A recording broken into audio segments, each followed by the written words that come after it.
Click করুন অ্যাপের bell আইকনে আর সাবস্ক্রাইব করুন এবিপি আনন্দ। সব সময় থাকুন খবরে। সাংবাদিকদের মুখোমুখি হয়েছেন রাজ্যপাল, সরাসরি চলে যাচ্ছি। Note to a communication sent to her. Communication was sent to the DGP. There were two communications to the DGP and they raised issues. Let me indicate to you the issues which I had raised to the DGP. The first issue was, and I trust and believe, media is more informed than I am. No one knows ground reality more than members of the media. The first issue I raised was alarming decline in law and order situation of the state. Worrisome scenario. State is safe haven to terror, crime, flourishing illegal bomb making and corruption. The second issue that I flagged was power corridors are infested with extra constitutional authorities, consultants seeking obedience from bureaucracy and even ministers.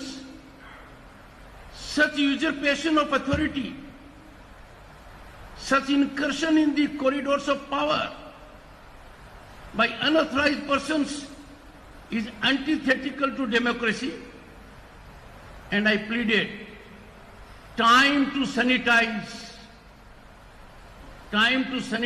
power corridors of intruders and hermits so as to restore rule of law. Third issue which I flagged, collapsing rule of law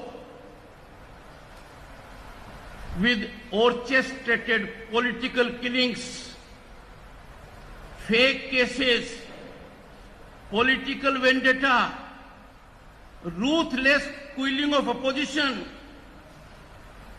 and most unfortunately, the police, supposed to be protector of human rights, has become severe threat to these. The fourth issue that I raised, government is functioning on police crutches.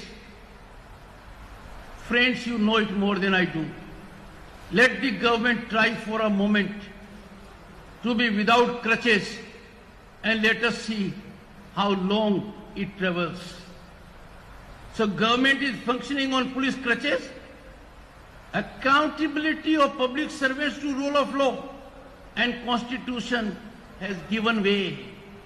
It has collapsed and they are in servitude, in virtual crawl mode before even extra constitutional authorities. I am sure vigilant members of the media will appreciate my pain. The next, and this is unique to the state of West Bengal, our state, mounting electronic surveillance. I am sure there may not be a single soul who is not aware of it. Violating all rules, all regulations and directives. And what is the result? Due to this surveillance, political, administrative, business, police of all hues are obliged to use WhatsApp and FaceTime as a mode of voice communication. This electronic surveillance has converted our state into FaceTime state. Friends, the sixth issue which I raised, all the trappings of police state, and mark my words, police state and democracy do not go together. Police state is the first enemy of democracy. They are evidenced here in plenty, in ample measure. Police is ever in action mode to knock at the door of political opponents on extra-legal premise. My friends from the media are not free from this knock. Try your luck. Ask an inconvenient question through SMS, through email, or in a press conference. Put ground reality on a Facebook or on a Twitter, and you will find your first servant, the governor, the constitutional head, is 100% right. Seventh issue, and the last one that I raised, was police working distanced from rule of law and constitution. Why? They go by command, which has political orientation, political purpose. They become foot soldiers of political party. They are carrying out their errands. They are discharging those obligations.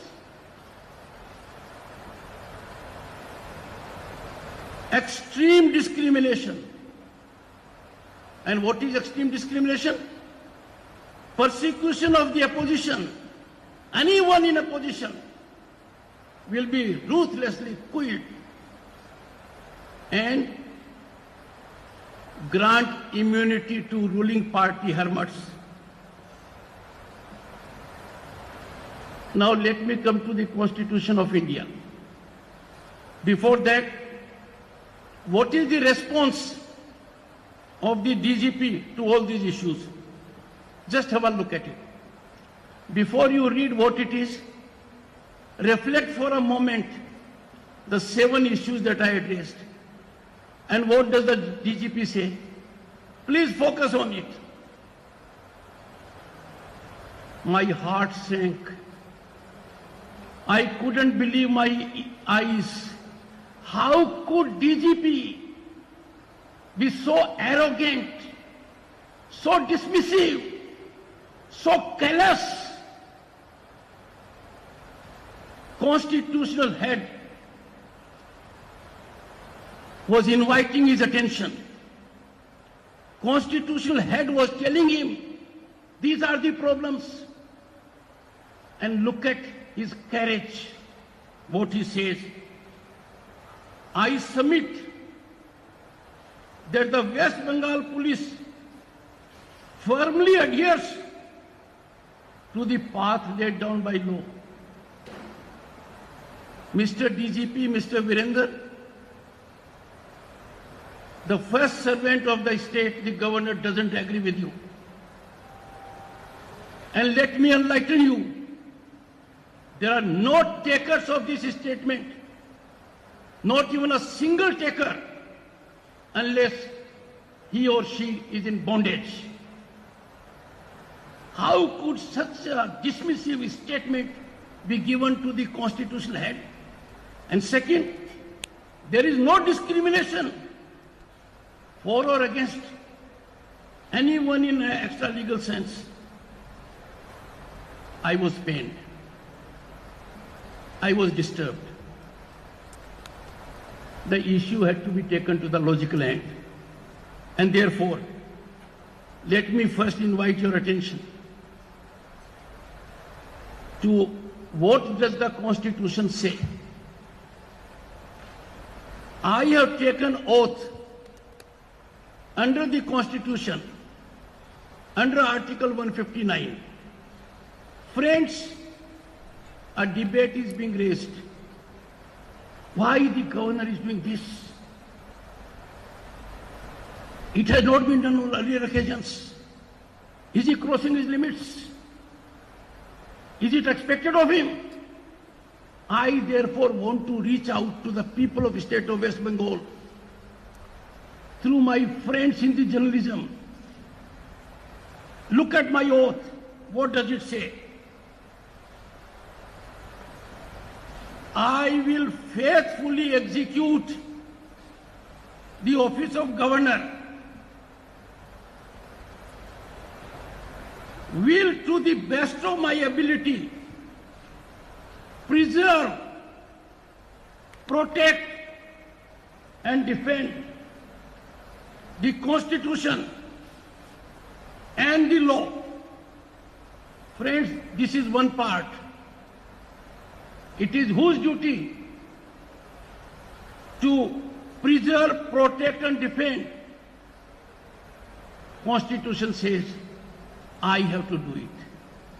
If your rights are violated, if you are arrested without a cause, the governor can't sleep. But the second part is more important.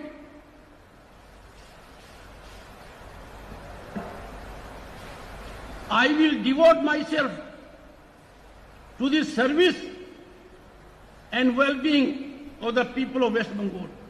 I pause here for a minute. I dare say, and I repeat, I dare say, those who think I am acting beyond this, please write to me. I will correct myself. All my actions are in the four corners of this oath. This is the oath I have to vindicate. This is the duty I have to discharge. Now, what is the oath the Honorable Chief Minister has taken? See for a minute.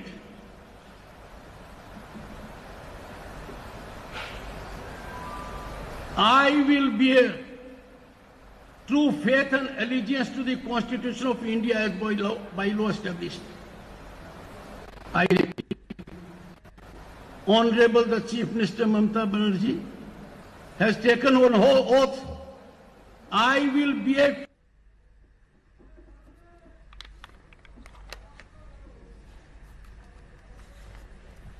বক্তব্য রাখছেন রাজ্যপাল জগদীপ ধনকার। তিনি যেমনটা জানিয়েছেন, তিনি যেমনটা বলেছেন, রাজ্যে আইন শৃঙ্খলার পরিস্থিতি উদ্বেগজনক, সন্ত্রাসের স্বর্গরাজ্য পশ্চিমবঙ্গ, ক্ষমতার অলিন্দে হারমাদদের অনুপ্রবেশ বন্ধ করুন। নিজের ভূমিকা পালন করতে পারছে না পুলিশ। তিনি আরো বলেছেন, ইলেকট্রনিক নজরদারি বাড়ছে রাজ্যে, সর্বক্ষেত্রে চলছে এই নজরদারি। গণতন্ত্র ও পুলিশ রাজ একসঙ্গে চলতে পারে না।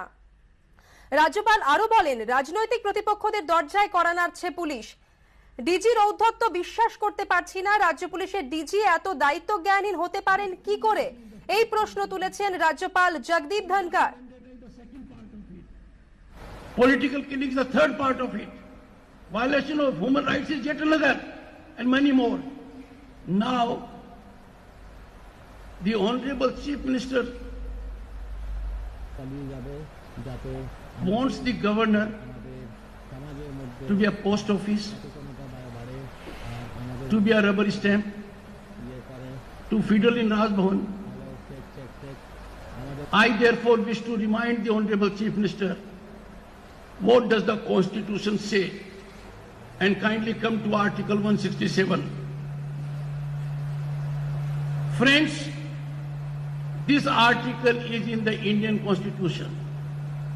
Look at its caption. Duties of Chief Minister as respects the furnishing of information to Governor. It shall be duty of the Chief Minister. And Madam Chief Minister, I am not saying so. Founding fathers of the Indian Constitution are saying so. And what is A? To communicate to Governor of the state all decisions of Council of Ministers relating to administration of the affairs of the state and proposals of legislation. B. Now B is a big catch. To furnish such information relating to the administration of the affairs of the state and proposal of legislation as the governor may call for. I have asked number of informations in writing including on Bengal Global Business Summit, including on IFB, including on Amphan relief, including on PDF. No response. How can we have such a situation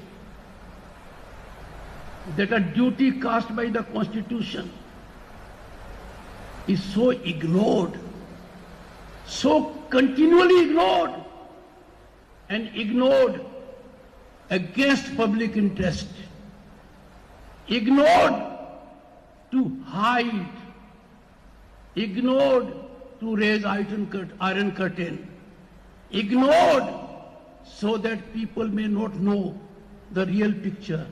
Why, Madam Chief Minister? Constitution expects you to perform this duty.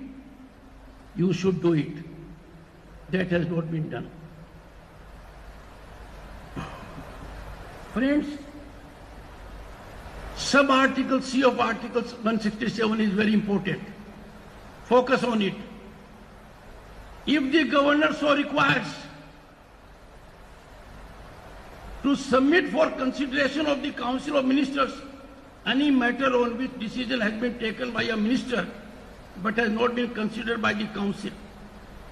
Let me tell you, if a minister takes a decision and that is not approved by the Council of Ministers, it is my duty, my obligation, my solemn duty to protect the interest of people. I can ask, okay, Minister, including Chief Minister, you have taken a decision. Please take the decision to the Council of Ministers. I had requested earlier, and one is pending. No response to the earlier one. The pending one is, I don't know why State of West Bengal government wants to be middleman in PM Kisan. For what good earthly reason? Give the money to us, we'll give it to the farmer.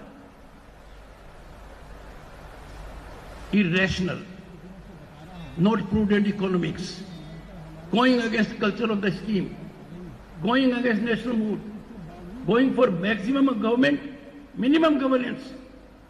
What we want is minimum government, maximum governance. Purpose of the scheme is only one: direct transfer, no middleman, no commission in between, no cut. And Chief Minister has written, give the amount to us. I hope she takes it to the cabinet. But article is very emphatic. There is no escape. Now, there are rules of business under Article 166 under the Constitution, and they were framed before I became governor. They are there in the rule book. And what does it say, Rule 27? I'm inviting attention because there is 100% violation of this rule. For more than 13 months, your first servant, after inviting attention at all levels, making all efforts, has got no response. What does it say? Copies of all official communications received from Government of India shall, as soon as possible after such receipt, be submitted by the Secretary of Department concerned to the Minister of in charge. Copies of such communications shall also be sent to the Chief Minister and the Governor for information. They are sent to the Chief Minister. None has been sent to the Governor so far. A terrible situation that doesn't obtain anywhere else in the country. Next, if the communication is sent from government to the central government, the provision is similar. Friends, not my words on a point of fact. Not a single communication under Rule 27, either from Delhi to West Bengal government or from West Bengal government to Delhi, has been shared with the governor. Mandate of the law has been violated. Rule 30, which is the same as Article 167, 100% violation. Now the Honorable Chief Minister said, Mr. Governor, what are you talking from? We are in a land where स्वर्ग है, यहाँ तो कोई समस्या नहीं है, आपको जानकारी कौन देता है? I therefore, as illustration in parliamentary democracy, leader of the opposition is most important person. On 10th June 2020, Shri Abdul Menon writes to Honorable Chief Minister. Accordingly, and you will know the situation, 10th June, of Serampur police station, Mr. So-and-so was personally informed by me, but his behavior shocked me to the core. Now what does leader of opposition say? I was intimidated and threatened.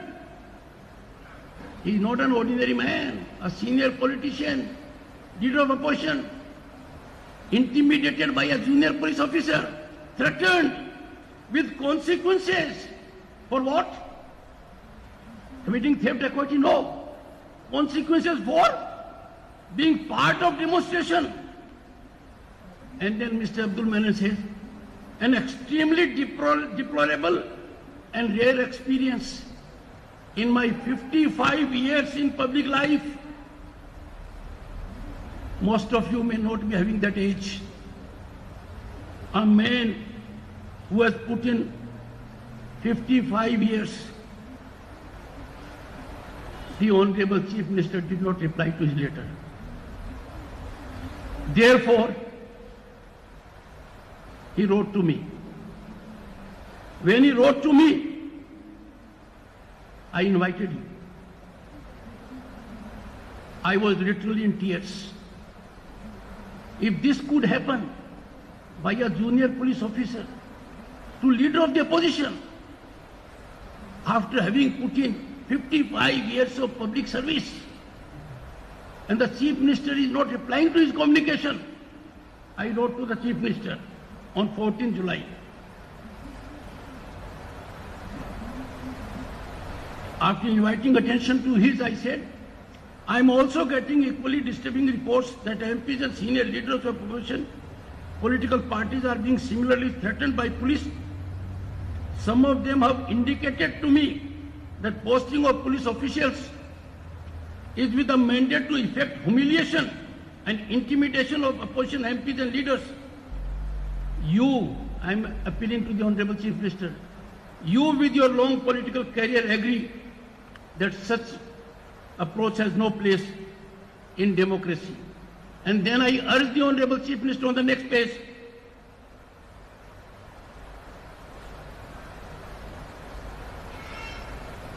I would thus urge you, the governor of the state, the constitutional head, moved by the plight of leader of opposition, is writing to the Chief Minister.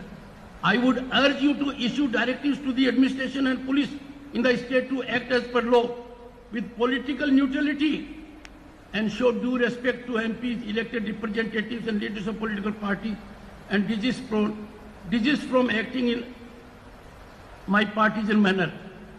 Now, one second. No response. Where are we heading? Chief Minister doesn't reply to leader of opposition. Chief Minister doesn't reply to the governor. Is it not lawlessness? Is it not anarchy? Is it not unconstitutional? Is it not undemocratic? Is our head not lowered in shame? It is. And I am not surprised, because the Honorable Chief Minister had earlier exchange of letters with me. On 2nd May 2020, she writes, look at her understanding. Look at what she feels about the governor's role. And she says, you may, it is in her letter, within bracket, politely, bring your grievance to my attention, within bracket, not to write to ministers, department officers, or to go to the press or public. She is writing to whom? To the governor. As if I have feet of clay and I am wearing kid gloves. Madam Chief Minister, a governor cannot have kid gloves. A governor cannot have feet of clay. What are you talking? Where do you get these crazy ideas from? These are indications of despotism. They are not democratic in content. And then says, you put your grievance to me. Don't go to media. Don't go to public. Don't go to my officers. And she knows how best to protect them. If it is still not resolved to your satisfaction, there is unfortunately no other power in you, so long as my government commands the confidence of the legislature. I lament this poor understanding of the Constitution. Our Constitution is of checks and balances. No one has complete power with oneself. We have institutions. Here, of course, institutions are throttled. Chairman of the Human Rights Commission says, I am on ventilator. I am in ICU. I am not functional. I cannot be functional for 4 years. Now, if a chief minister says so, I am reminded of Rabindranath Tagore.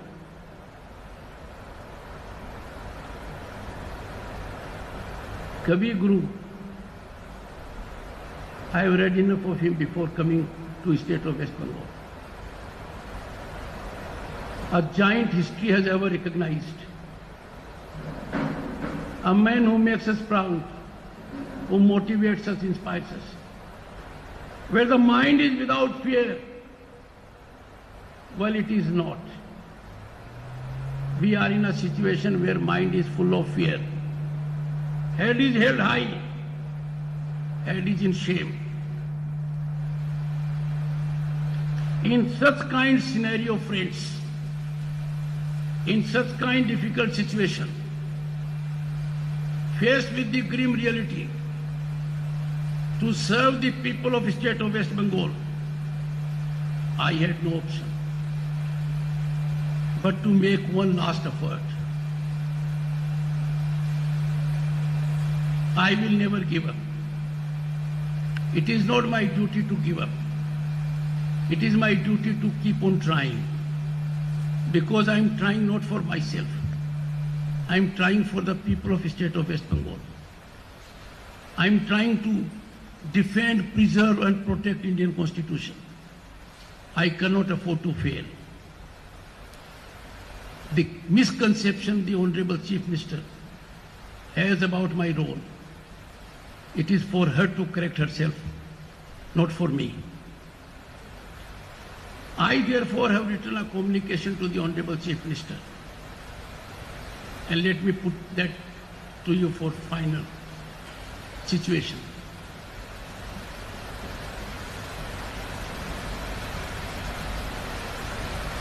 I am indeed astonished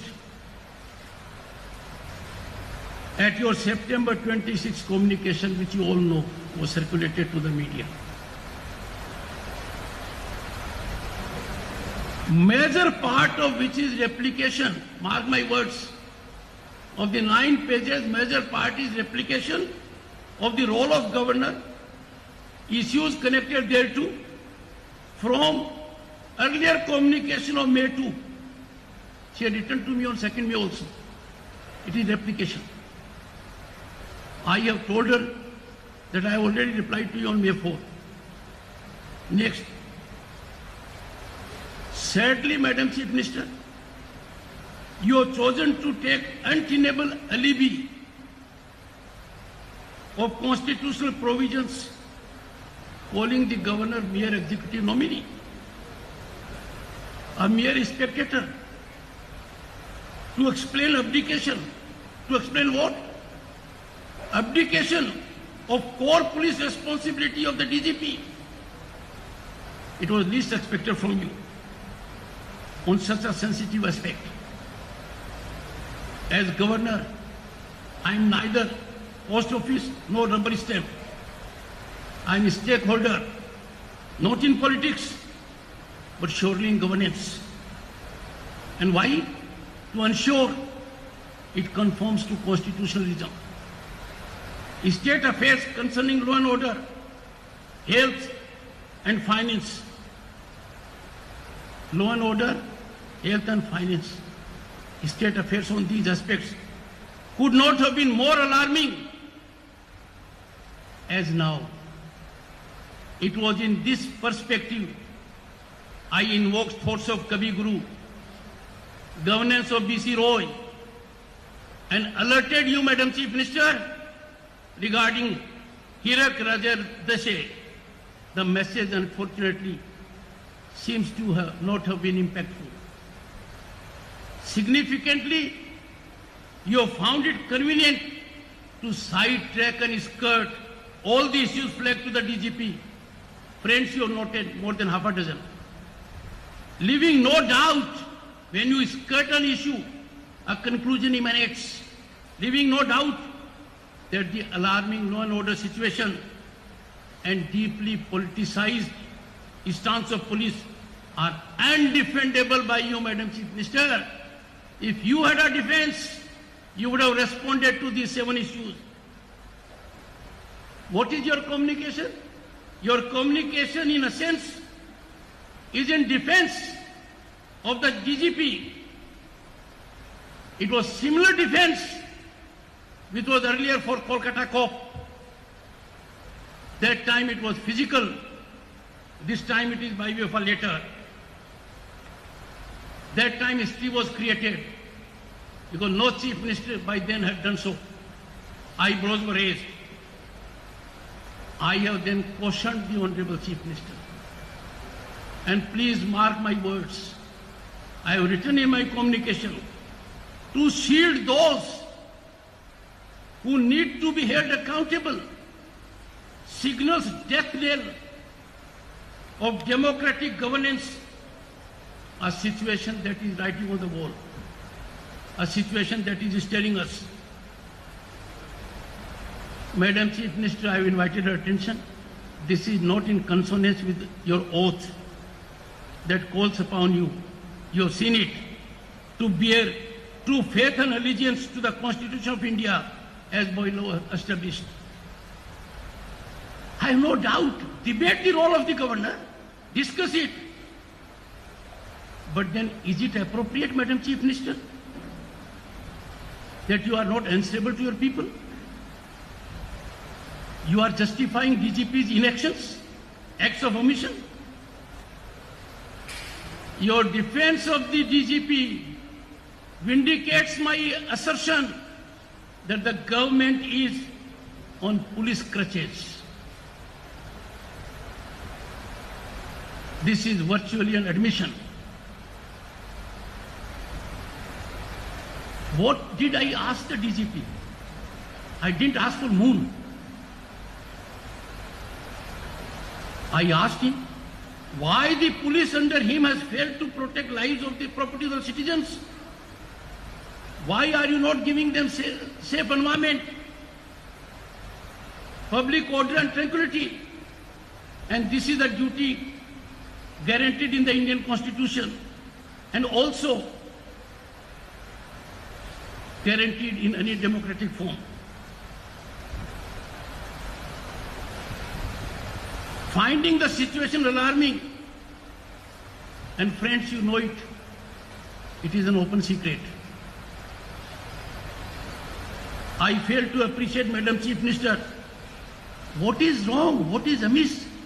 If the governor of the state wants DGP to elaborate and explain the deteriorating law and order situation in the wake of political violence, political vendetta, ruthless quelling of opposition, incessant extortion by syndicates,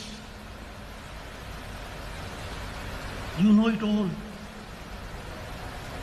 Know it rather too well and for too long. And syndicates are on free run, unchecked by any authority. Frequent hurling of bombs. Situation has become explosive because Maoism is raising its head and terror outfits in the state have been noticed to a dangerous level.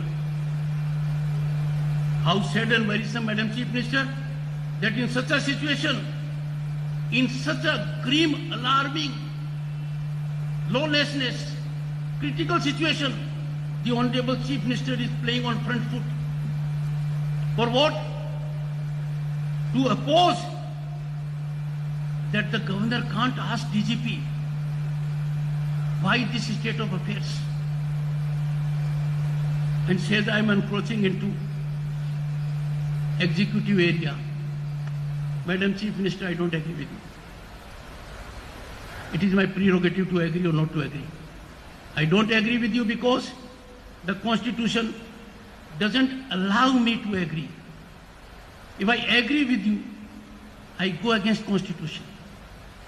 I go against my oath. I violate my oath. I will not.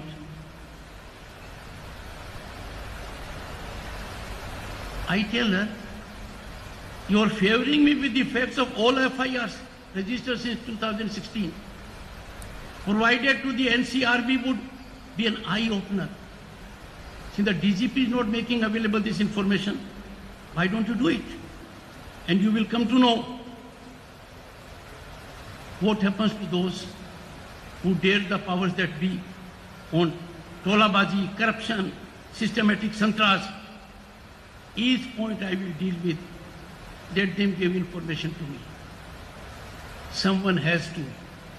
Someone will. It is unavoidable. They can delay. Delay can't be long. Why people speak on FaceTime? I don't want to say more. But after I had become the governor, one of the first advice I had from the Honorable Chief Minister was, it will be good if we speak on WhatsApp and Face audio. That says it all. I have raised some issues with the Honorable Chief Minister. Can the Chief of Police of the state hide behind the Chief Minister for his inactions and omissions, failure to conform to law and conduct? Can or should this be allowed? Would it not be murder of democracy? I am not in doubt. This cannot be countenanced. This can't be allowed. This goes against theme of the Indian Constitution and shall not be allowed. I have requested the Honorable Chief Minister, just ponder how frequently you flout the Indian Constitution, given to us by Baba Sahib, whose name she invokes out of context frequently. A travesty of justice. I want to make it known through media. I have written to her. I have never ever crossed the boundary of the legislative, political, executive and judiciary. I remain restricted and dictated by the Constitution.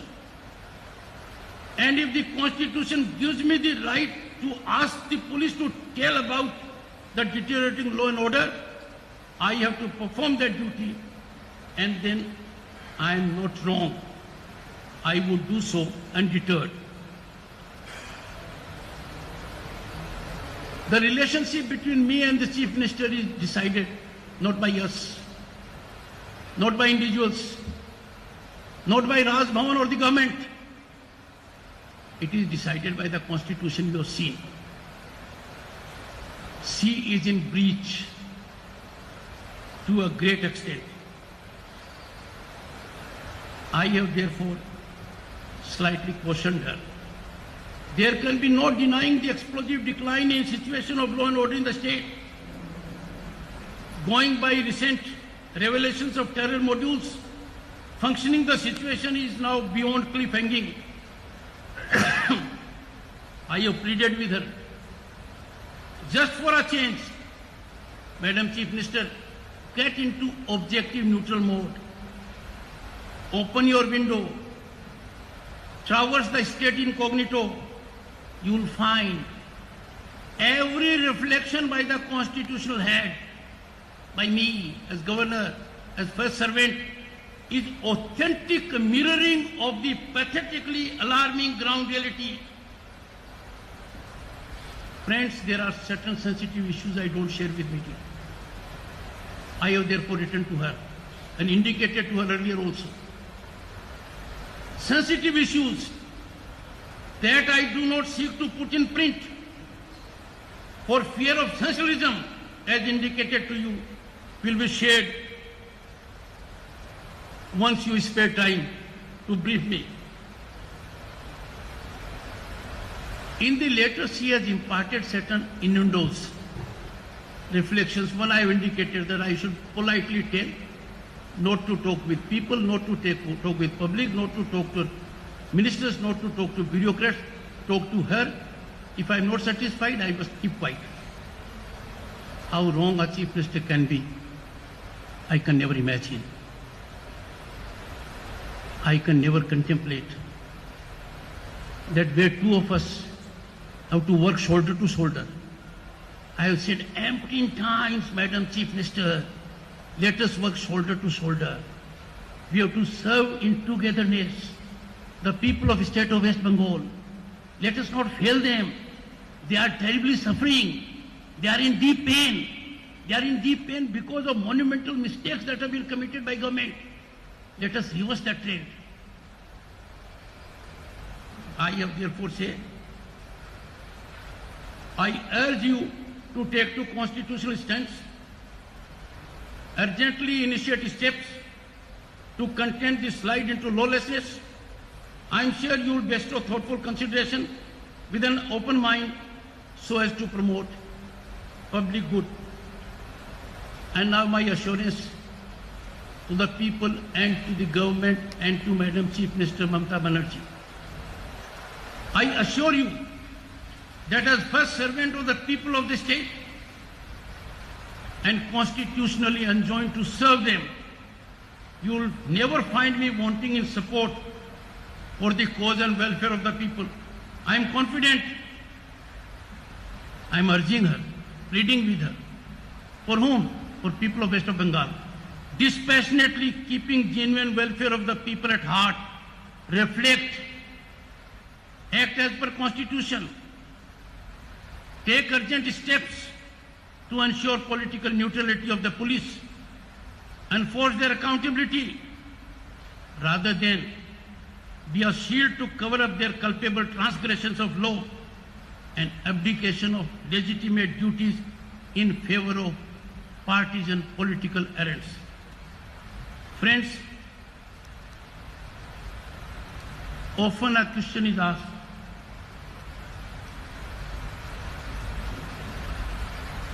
they are ignoring the governor for too long. In my own way, I am trying to salvage the situation. In my own way, I am trying to invite their attention. Framers of Indian Constitution were very wise, enormously wise. And I may be forced to take recourse to Article 154, have a look at it.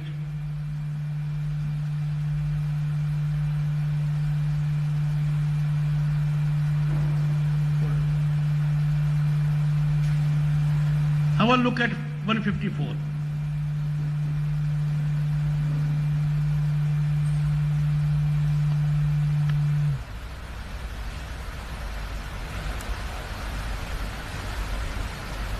I want my friends in the media to focus only on sub-article 1. The executive power of the state shall be vested in the governor. Am I right? It's plain English language. And shall be exercised by him. Now there are two modes. Directly, I can do it myself, or through officers subordinate to him in accordance with this constitution. It has two things. Governments run on executive power. Like you have a new chief secretary today, your new home secretary today, your new finance secretary today. A former, the present chief secretary who retires after long public service has also been made chairman. These are executive powers. They are in the name of the governor. The government doesn't tell me what they are doing. Either I don't come to know about it, or I come to know about it from the media. Now something being done in my name. I have a right. I'll tell them don't do it, I'll do it myself. And Raj Bhavan will be flooded with cars of the government, one after the other asking me to do this or that. I don't want to do it. But if someone thinks that office of governor is ornamental, rubber stamp, post office, emasculated, that is not so. This office has enough power to protect, preserve and defend Indian Constitution. And Madam Chief Minister, I, as first servant of the state of West Bengal, by virtue of being its governor and constitutional head, will not fail either the Indian Constitution or the people of West Bengal. I am sure they will reflect, introspect, and act in togetherness, in coordination, because in democracy, that is how constitutional functionaries must conduct their affairs. Friends, I would be saying one thing in the end. When we had Amphan and COVID, I could make a modest contribution, 50 lakhs for one and 10 lakhs for another. I made 5 lakhs contribution to PM Fund, 10 to Madam Chief Minister's Fund, and then 50 lakhs later on. The budgetary support to the Raj Bhavan has been declined massively. I have no grievance. We must bear with it, you see. But we may not have enough funds to offer you biscuits along with tea. Today, I have been able to organize. Next time we have a press conference, I may have to offer you only liquor tea. And you know, my secretary asked the state government two things.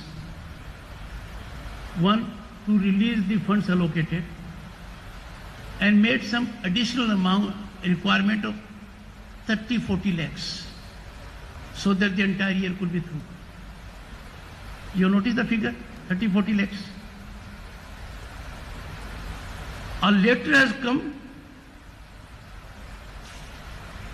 from additional Chief Secretary home, a lucky day for him today, a man otherwise talented, soft-spoken man, will be Chief Secretary. To deny these 30-40 lakhs to Raj Bhavan, which is a constitutional duty. I believe in being spendthrift. Governor in Raj Bhavan is a teetotaler, vegetarian, non-alcoholic, of simple habits, comes from a village and has minimum requirements. What does he say? I am directed, which means ACS home to be the Chief Secretary has been directed, obviously, by Madam the Chief Minister, Mamata Banerjee, that current financial year, there has been unprecedented disaster in the form of pandemic caused by COVID-19, and disaster has had serious implications for the state economy and state exchequer. Income has been seriously reduced.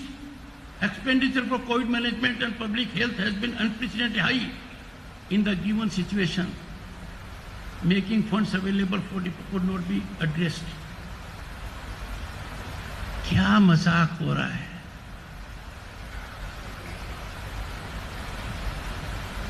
पूरे finance department का नाला खोल रखा है मुख्यमंत्री ने. आप लोगों में भी साइलेंस फैल गया होगा. Free distribution of money, and Raj Bhavan के लिए 30-40 लाख नहीं है, और जो अलोकेटेड फंड है वो भी नहीं है. Let me warn the government and tell the government, I shall not allow Raj Bhavan to be compromised. The government is in the wrong.